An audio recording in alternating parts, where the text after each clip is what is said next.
Nous aurions très bien pu faire un film sur les îles Comores et lui donner le titre ronflant de Merveilleuses îles Comores et montrer comment cet incroyable archipel se distingue de tout ce que l'on peut connaître au monde.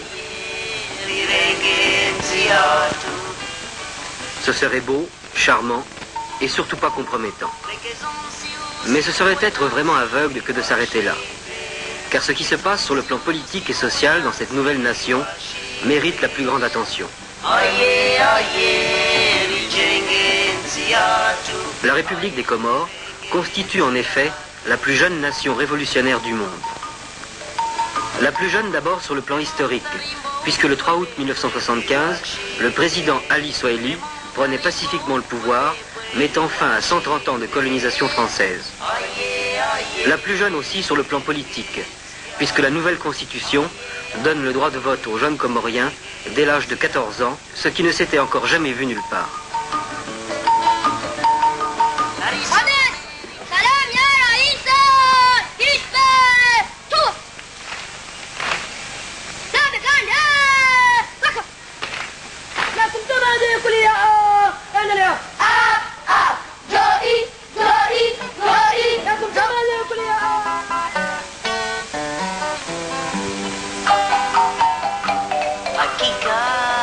Une nation donc qui mise sur son potentiel le plus sûr, celui de sa jeunesse. Une jeunesse pleine d'enthousiasme, prête à s'engager à fond pour se débarrasser de ce que l'on pourrait appeler sans crainte les séquelles du colonialisme français.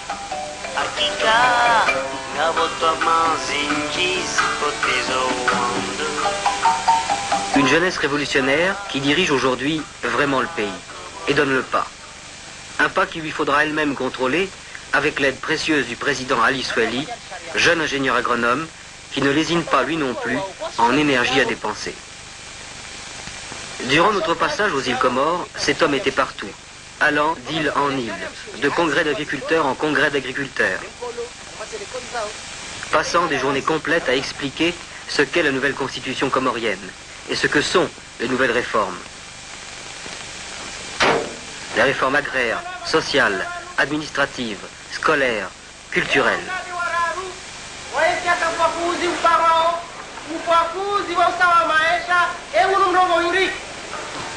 Oh, viva! Viva Comoro! Ora ringiary moa izy trendro arabozy atarikondry eny jiato reo ny injia mba maniry tsy koa nanjiana io. Donnant des cours aussi aux élèves des classes terminales qui, quant à eux, devront offrir 2 ans de leur vie au peuple comorien en travaillant dans un service social spécialement créé pour éduquer et informer les 300 000 habitants répartis sur les 4 îles de l'archipel des Comores.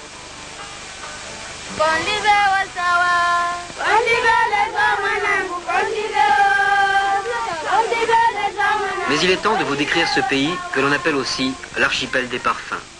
Car les Comores, c'est d'abord et avant tout les fleurs, le pays où l'on fabrique l'essence de parfum. C'est le pays aussi du copra, c'est-à-dire des noix de coco.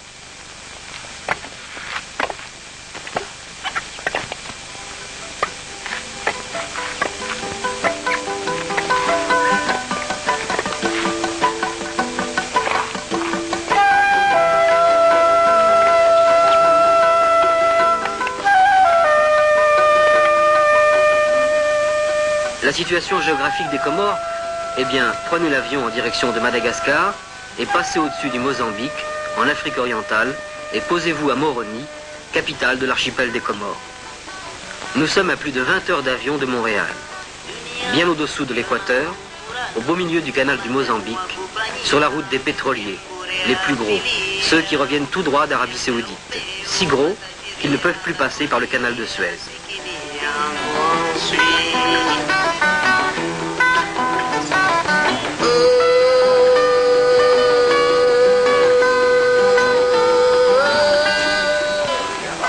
On a tout de suite compris, quand on a parlé du pétrole, de l'importance que peut avoir l'archipel des Comores pour l'Occident.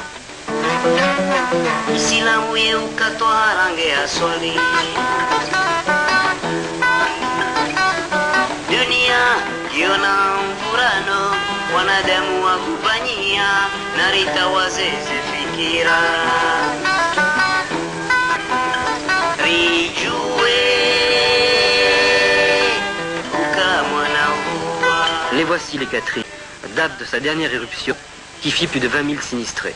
Mohéli, la plus petite des îles, la moins accidentée, la moins peuplée aussi, avec ses îles, sur cette carte, à 15 000 habitants.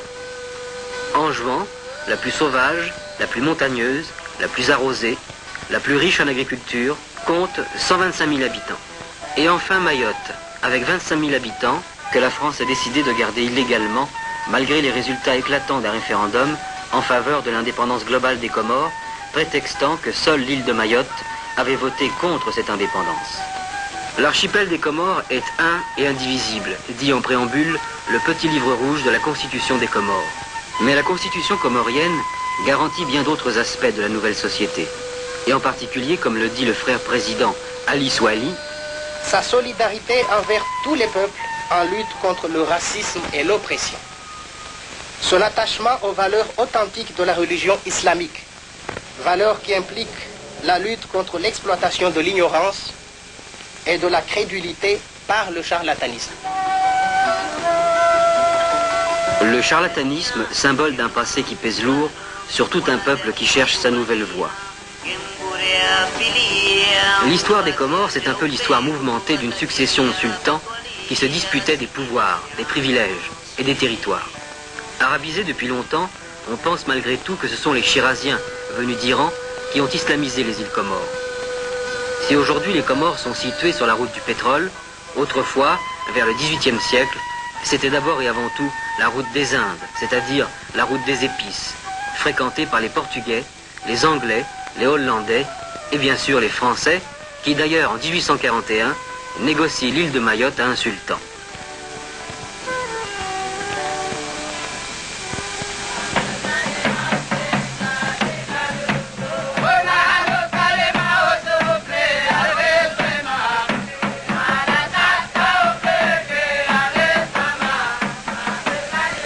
En 1886, les 3 îles sont placées sous protectorat français par les sultans qui voulaient se protéger des envahisseurs venus d'Afrique orientale.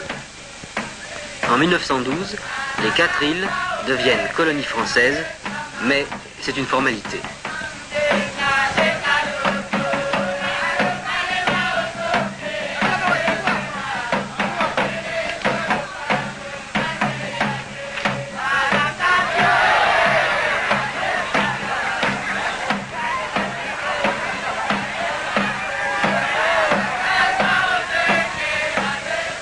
C'est en 1975 que les Comores obtiennent leur indépendance, à l'exception donc de l'île de Mayotte.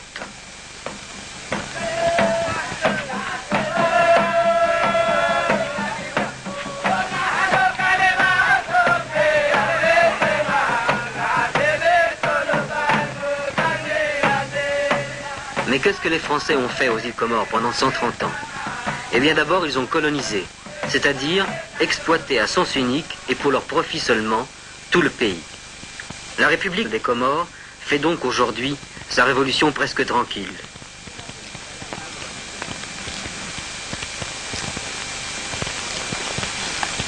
Écoutons les réflexions successives de 5 Comoriens ayant des responsabilités différentes dans ce pays. Ils expliquent pourquoi, au fond, les Comores ont voulu changer quelque chose. Nous étions en esclavage.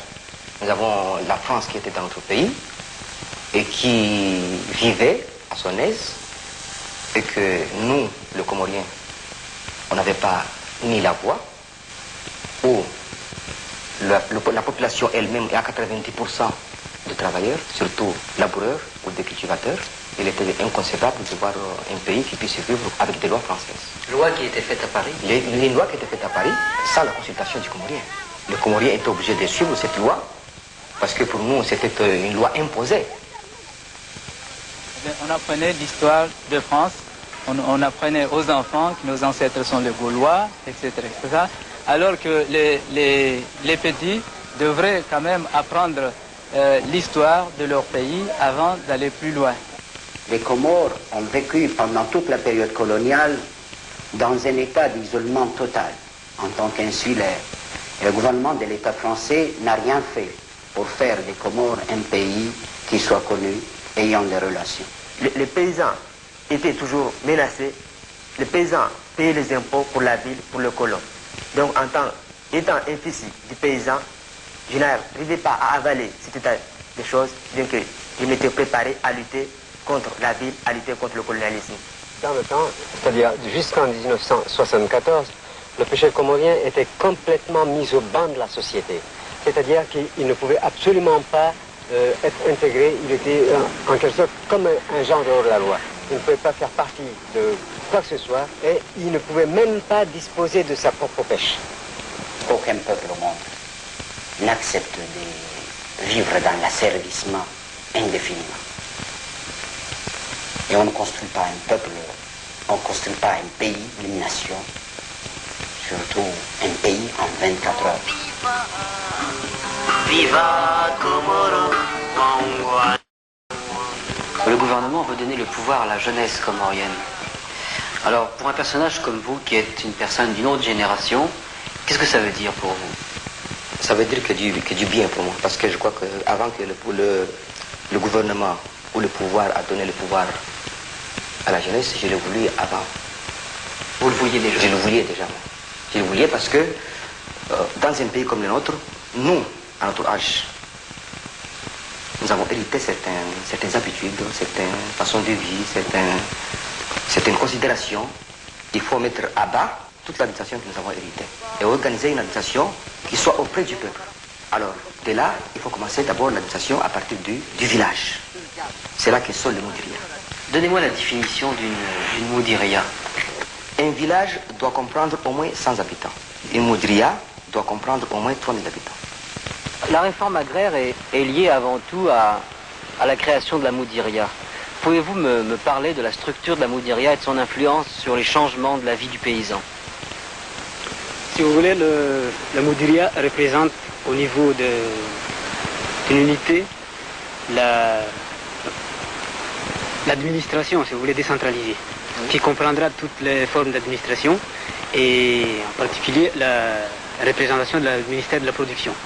Dans ce cas-là, le Moudiriya consistera en des magasins de stockage de produits et des points de vente où les paysans viendront vendre leurs produits qui leur seront payés tout de suite. Et je pense que là, c'est une réforme qui porte directement sur le paysan dans la mesure où le paysan est payé directement sur place. Puisque dans l'ancien système, si vous voulez, il était obligé de venir sur Moroni avec le coût de transport et tout. Il n'était pas sûr encore d'avoir le paiement de ses produits. La Moudiriya, c'est vraiment la révolution pour le paysan comorien. Autrefois complètement isolés dans les montagnes, les villageois n'avaient aucun contact avec les villes. Pour vendre leurs produits ou acheter des biens de première nécessité, ils devaient partir à pied, à 1 ou 2 journées de marche. Le voyage coûtait cher, et si quelqu'un était malade, c'était la même chose. Il fallait aller absolument à la ville. Aujourd'hui, la Moudiriya représente un véritable centre social, administratif et commercial à la portée de tous. Elle est située de manière à rejoindre environ 3000 personnes, c'est-à-dire 4 ou 5 villages à la fois. La Moudiriya, c'est donc un outil de base révolutionnaire pour les paysans qui d'ailleurs se sont organisés pour les construire eux-mêmes.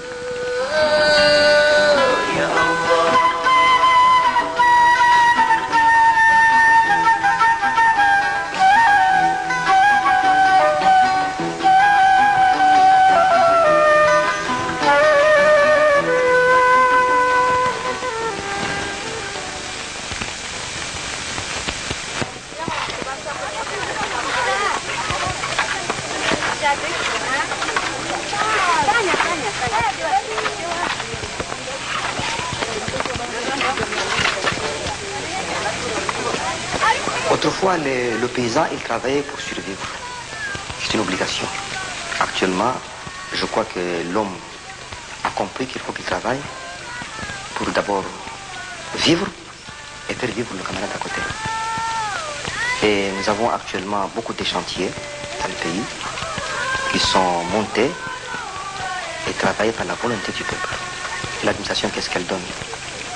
Elle donne les moyens matériels, le reste c'est la population.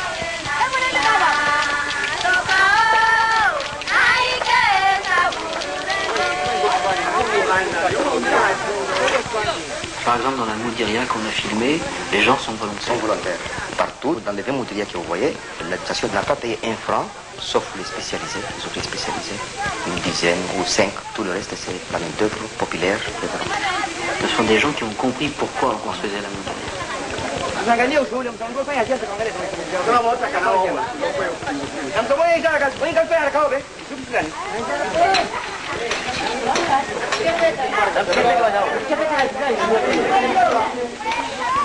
Alors j'ai en face de moi deux invités, le camarade Kassim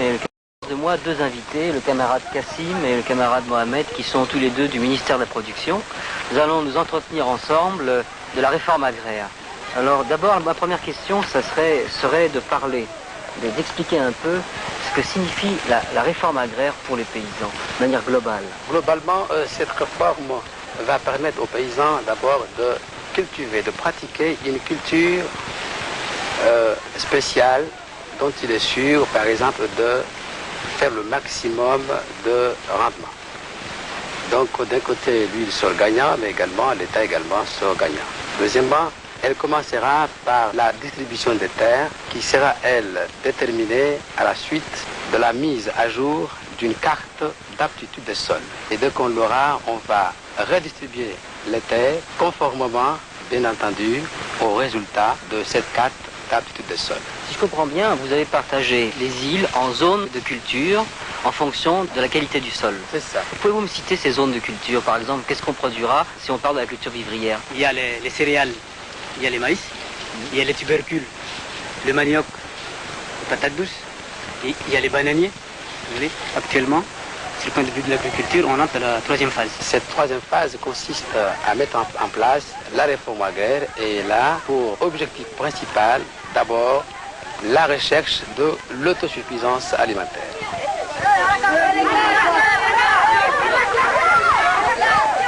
Prenons une moudiria quelconque, le paysan travaille sur quelle terre? Elle appartient à qui cette terre? La terre appartient bien sûr à l'État. Auparavant, elle appartenait à des petits propriétaires terriens. Ou à des grands colons. Le paysan, bien entendu, fera sur la parcelle qui lui sera affectée par l'État une culture qui entre dans le cadre général du développement de l'économie de l'État. Et pendant le cycle végétatif, c'est-à-dire du semis jusqu'à la récolte, le paysan, bien entendu, n'aura pas à attendre, comme par le passé, une récolte problématique pour, disons, pouvoir avoir de la monnaie. Le paysan va toucher une avance sur la récolte. À la fin de la récolte, l'État achète le produit de la récolte et si il y a un reliquat, ce reliquat reviendra aux paysans.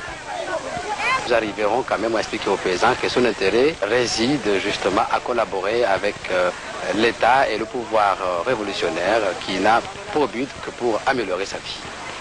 J'ai cru comprendre qu'il y avait quand même des réticences assez importantes dans l'île d'Anjouan où les gens semblent avoir peur de ne pas pouvoir faire leur culture personnelle de manière à avoir leur petite culture familiale qui permettra de vivre sans avoir à aller acheter des produits au marché.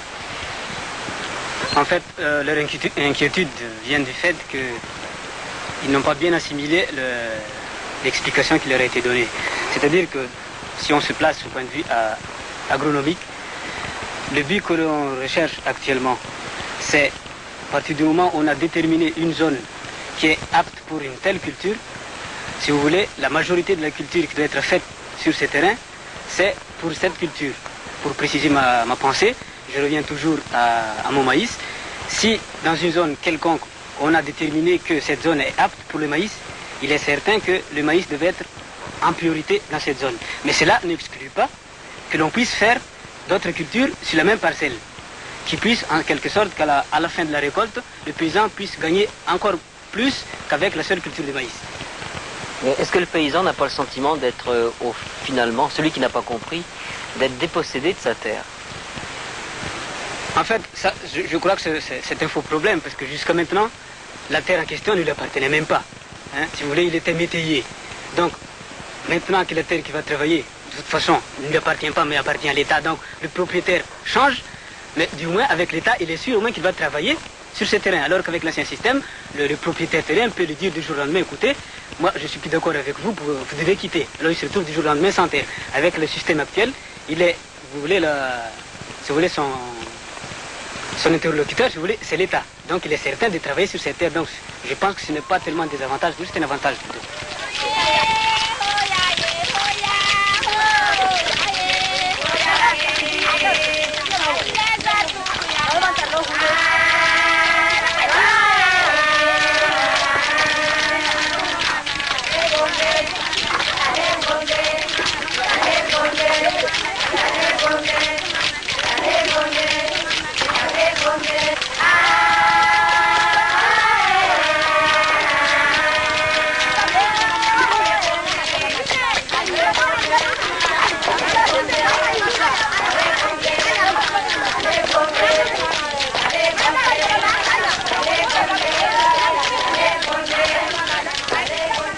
Quel est le but ultime de cette réforme agraire comorienne?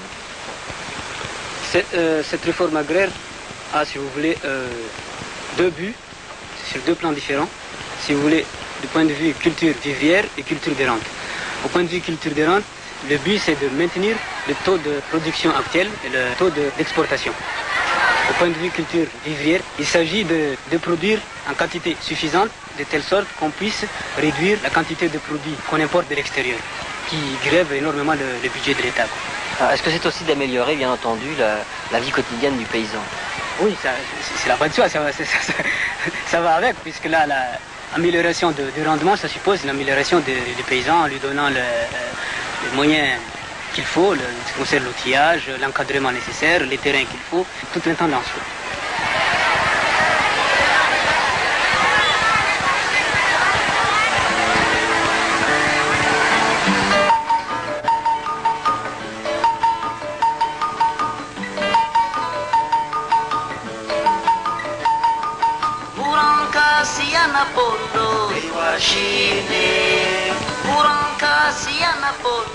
Si la réforme agraire représente l'élément clé de la révolution comorienne, la réforme de la pêche est, quant à elle, essentielle.